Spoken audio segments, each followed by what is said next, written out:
Avez-vous déjà réfléchi à la façon dont les premiers instants de votre journée peuvent façonner tout ce qui suit? Croyez-vous que votre routine matinale puisse être une porte d'accès à la direction et protection divine? Mes amis, aujourd'hui nous nous embarquons pour un voyage qui fait vibrer l'âme à travers le psaume 5. Ce psaume est plus qu'un simple ensemble de versets bibliques. C'est une prière du matin. Lorsqu'il est bien compris et appliqué, il peut inviter la direction et la protection de Dieu dans votre vie. Je ferai aussi une puissante prière avec vous au nom de Jésus. Ouvrez votre cœur pour recevoir ces bénédictions. Le psaume 5 est comme une tasse de café spirituel du matin qui réveille nos âmes et nous prépare pour la journée à venir. Ce psaume nous enseigne le pouvoir de commencer notre journée avec Dieu, en recherchant sa direction, sa protection et sa sagesse pendant que nous faisons face à ce qui vient sur notre chemin. Il nous rappelle que même quand nous sommes entourés de défis ou de personnes qui nous veulent du mal, Dieu est avec nous. En nous connectant avec Dieu dès le matin, nous donnons le ton pour une journée remplie de ses bénédictions, sa joie et sa faveur. Ce psaume n'est pas seulement de la poésie. C'est une promesse de Dieu qui nous dit que quand nous nous tournons vers lui, surtout au début de notre journée, nous nous armons d'outils divins qui feront de chaque moment un moment victorieux. Alors, faisons du psaume 5 une partie régulière de notre routine du matin et voyons comment Dieu agira de façon miraculeuse dans nos vies. Examinons de près chaque verset de ce psaume pour bien comprendre comment il peut être le fondement de nos matins, nous conduisant à marcher dans la direction et la protection de Dieu. Le verset 1 du psaume 5 est un cri pour attirer l'attention de Dieu. Il dit « Prête l'oreille à mes paroles, ô Éternel, écoute mes gémissements. » Le psalmiste commence par un cri à Dieu pour qu'il écoute ses paroles et ses pensées. C'est plus que simplement dire « Hey Dieu, es-tu là ?» C'est une supplication sincère pour obtenir l'attention divine. Mes amis, quand nous nous réveillons le matin, avant de faire défiler nos réseaux sociaux ou de vérifier nos courriels, notre première préoccupation devrait être d'accorder à Dieu toute notre attention. Cela signifie prendre le temps de prier, lire sa parole et inviter le Saint-Esprit à nous guider pendant la journée. En donnant à Dieu les premiers moments de notre journée, nous établissons des fondations spirituelles qui nous aideront à marcher dans sa direction et sa protection. Avez-vous déjà entendu parler de l'histoire d'Anne, la mère de Samuel? Dans le livre de 1 Samuel 1, versets 10 à 11, nous voyons qu'elle a déversé son cœur à Dieu dans une profonde angoisse et qu'il l'a écouté. Nous pouvons également commencer nos matinées avec le même niveau de concentration intentionnelle et de sincérité ouverte dans nos prières à Dieu. Cela ouvre la voie à une relation significative avec lui, dans laquelle nous savons que nous sommes entendus. Les mots « prête l'oreille à mes paroles » nous incitent à nous rappeler que Dieu s'intéresse à nos préoccupations individuelles et pas seulement aux grandes questions mondiales. Nous ne sommes pas trop petits pour attirer l'attention de Dieu. Ne croyons jamais que nos problèmes sont trop insignifiants pour que Dieu nous écoute. Il n'est pas seulement le Dieu de toute la création, il est aussi le Dieu de l'individu. Alors, chaque jour, comme le psalmiste, commençons notre journée par un cri à Dieu, pour qu'il écoute nos paroles et nos pensées. Commençons notre journée par la prière. Le verset 2 est un appel au roi. Il dit « Sois attentif à mes cris, mon roi et mon Dieu. C'est à toi que j'adresse ma prière. » Notez que le psaume fait référence à Dieu à la fois comme roi et comme Dieu, mettant en évidence les deux aspects de la nature de Dieu, sa souveraineté et sa divinité. Quand vous vous réveillez, mes amis, rappelez-vous qui vous servez, un roi qui règne sur tout et un Dieu qui transcende tout. L'histoire du centurion dans l'évangile de Luc 7, versets 1 à 10, résonne bien avec ce verset. Le centurion comprenait si bien l'autorité que Jésus s'est émerveillé de sa foi. Dans Luc 7, versets 6 à 8, le centurion envoie des amis parler à Jésus en disant « Seigneur, ne prends pas tant de peine, car je ne suis pas digne que tu entres sous mon toit. C'est aussi pour cela que je ne me suis pas cru digne d'aller en personne vers toi. Mais dis un mot et mon serviteur sera guéri. Car moi qui suis soumis à des supérieurs, j'ai des soldats sous mes ordres. Et je dis à l'un, va, et il va. À l'autre, viens, et il vient. Et à mon serviteur, fais cela, et il le fait. » Cette déclaration reflète la profonde compréhension qu'a le centurion de l'autorité. Il reconnaît que, de même qu'il commande à ses subordonnés qu'ils obéissent, de même, Jésus a l'autorité d'ordonner la guérison et de la voir s'accomplir. C'est pourquoi Jésus s'est émerveillé de sa foi.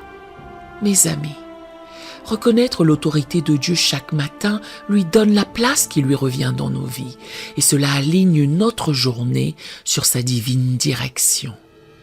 En outre, lorsque nous disons « C'est à toi que j'adresse ma prière », comme le dit le psalmiste dans ce verset, nous faisons un choix. Face à toutes les distractions qui se disputent notre attention matinale, nous prenons la décision consciente d'adresser nos prières à Dieu. Il ne s'agit pas d'un rituel, mais d'une relation. Le verset 3 parle du bon timing et des attentes. Éternel, le matin tu entends ma voix, le matin je me tourne vers toi et je regarde. Nous devons comprendre que le matin est un moment spécial. Il y a quelque chose dans le calme et la tranquillité qui en fait le meilleur moment pour chercher Dieu. Regardez l'histoire de Marie-Madeleine, visitant le tombeau de Jésus tôt le matin. Ce récit se trouve dans Jean 20, versets 1 à 18.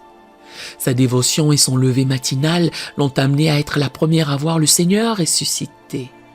Commencer notre journée avec Dieu peut conduire à des rencontres divines auxquelles nous ne nous attendions pas.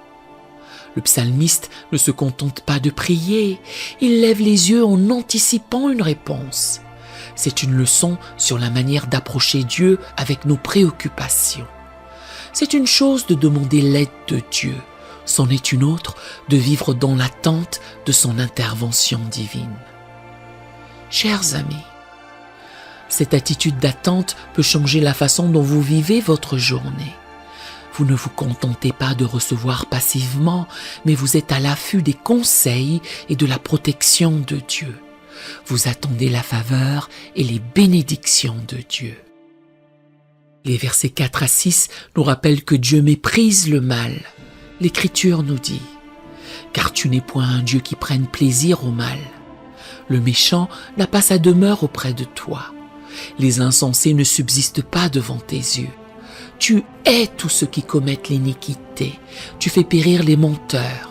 L'Éternel abhorre les hommes de sang et de fraude. » Ici, le psalmiste met en évidence la pureté et la justice de Dieu. En d'autres termes, il dit « Dieu, je sais qui tu es saint et juste. » Reconnaître le caractère de Dieu chaque matin est important, car cela aide à établir la norme pour nos actions tout au long de la journée. Avez-vous déjà réfléchi à l'histoire d'Ananias et de Saphira dans le Nouveau Testament? Leur récit se trouve dans le livre des Actes des Apôtres, chapitre 5, versets 1 à 11. Ils ont menti au Saint-Esprit et ont été immédiatement jugés.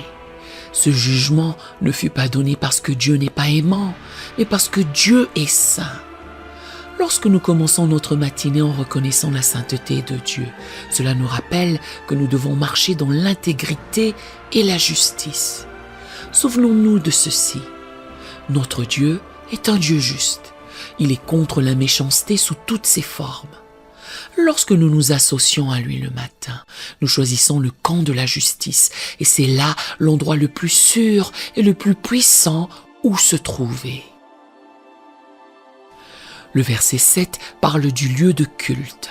Il dit « Mais moi, par ta grande miséricorde, je vais à ta maison, je me prosterne dans ton saint temple avec crainte. » Entrer dans la maison de Dieu évoque non seulement les églises ou synagogues physiques, mais aussi un espace sacré dans nos cœurs où nous permettons la présence de Dieu. Le psalmiste parle de venir par une grande grâce et crainte, soulignant la crainte et la révérence que nous devrions avoir lorsque nous cherchons Dieu. Pensez à l'histoire de Zachée, dans Luc 19, versets 1 à 10.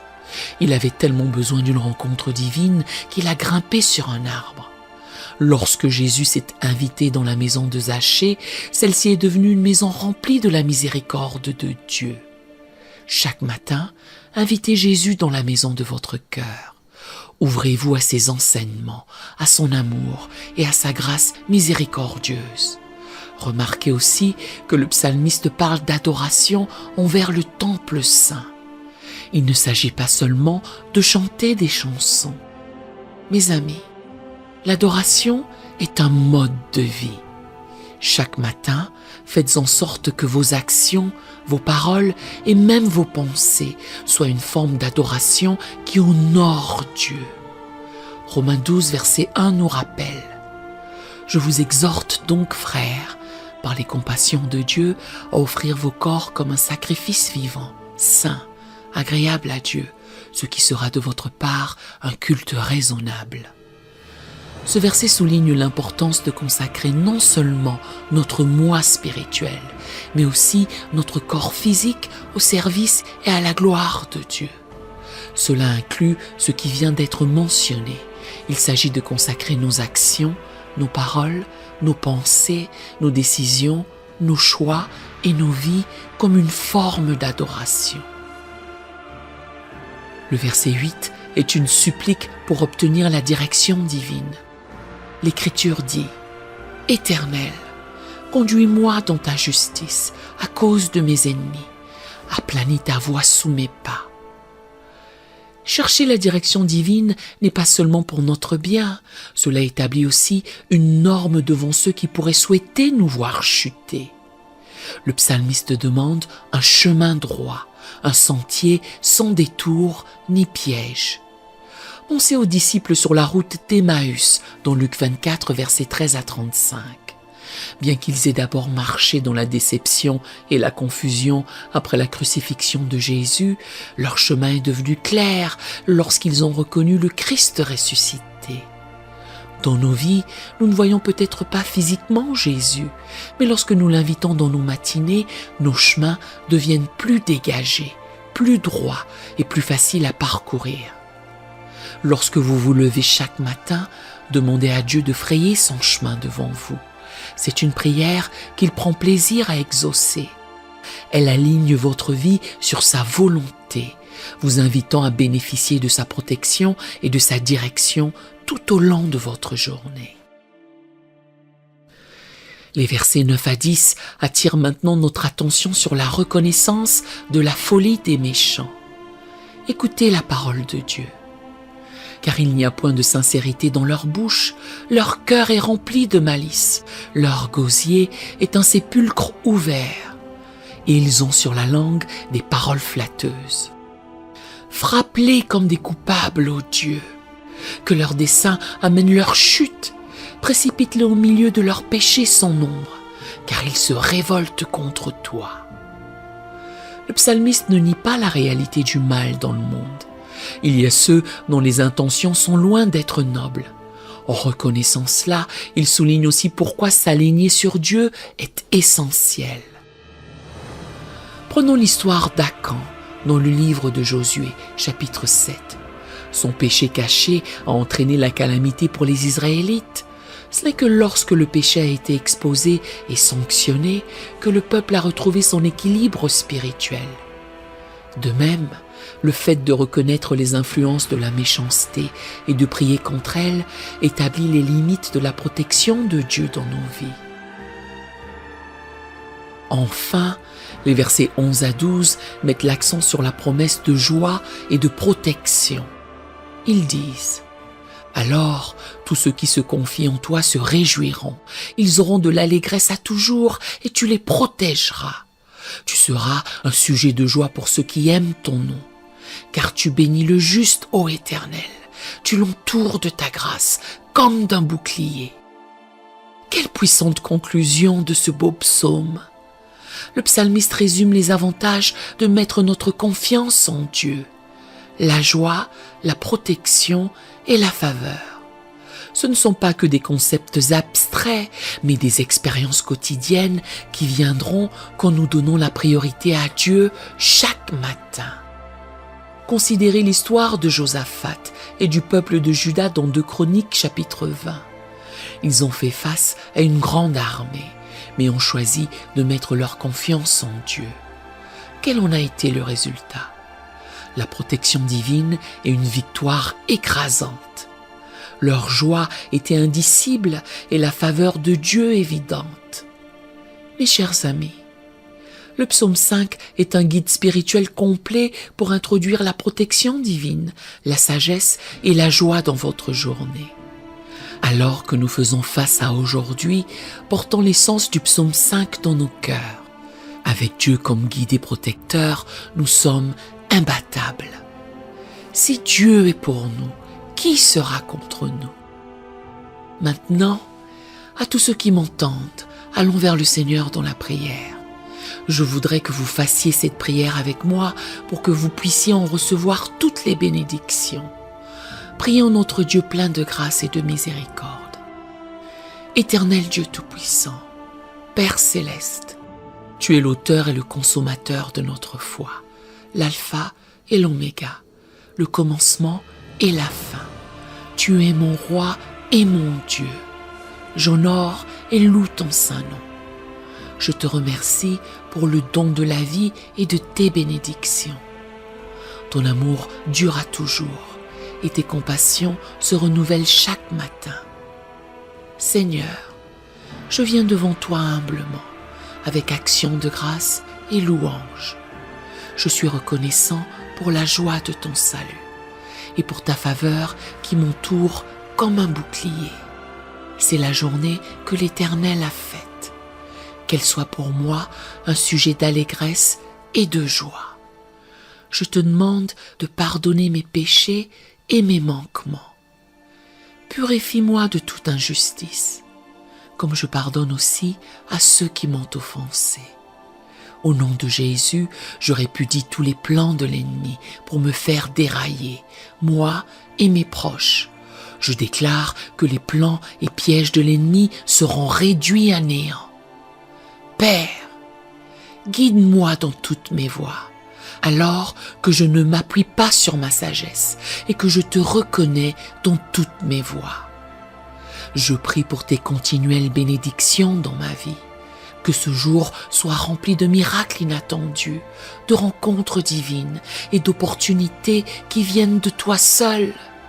Qu'il y ait une abondance dans chaque domaine de ma vie, spirituellement, émotionnellement, professionnellement, amoureusement, physiquement et financièrement. Seigneur, je te suis reconnaissant que ton désir est que je prospère et m'épanouisse dans cette vie, comme mon âme prospère en toi. À mesure que je prospère, fais de moi un canal de bénédiction pour les autres et une contribution à l'avancement de ton royaume sur terre. Je prie aussi pour la guérison. Touche chaque partie de mon corps qui a besoin de ton contact divin.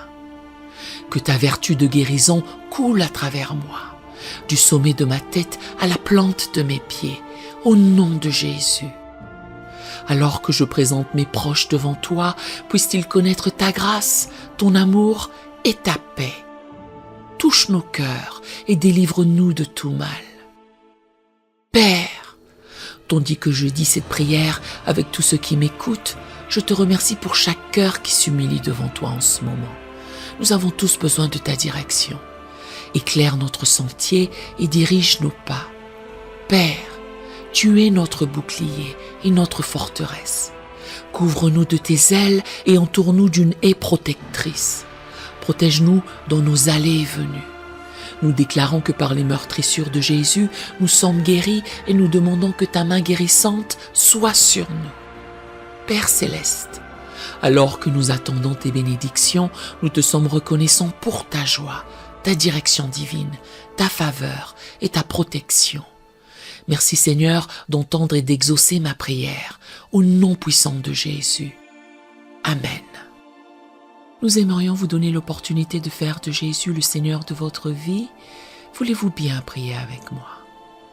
Dites Seigneur Jésus, je me repens de mes péchés. Viens dans mon cœur. Je fais de toi mon Seigneur et Sauveur. Et merci Seigneur pour le baptême du Saint-Esprit en moi. Dans le nom de Jésus. Par cette simple prière, nous croyons que le Saint-Esprit vous conduit sur le chemin de la nouvelle naissance. Allez dans une bonne église qui est fondée sur la parole de Dieu, passez par les eaux du baptême et donnez à Dieu la première place. N'hésitez pas à laisser vos requêtes de prière dans la section des commentaires pour que nous les présentions à Dieu pour votre bénédiction et victoire. Nous invitons humblement tous les croyants sur YouTube et dans le monde entier à se joindre à nous dans la prière pour vous dès qu'ils verront votre commentaire. Sachez que même si vous ne voyez pas de réponse à votre requête, nous avons prié pour vous. Nous portons activement chaque requête à Dieu en accord avec sa volonté. Tenez-vous ferme dans la foi avec nous pendant que nous prions. À Dieu soit toute la gloire. Que la grâce et la paix de notre Seigneur Jésus-Christ soient avec vous tous.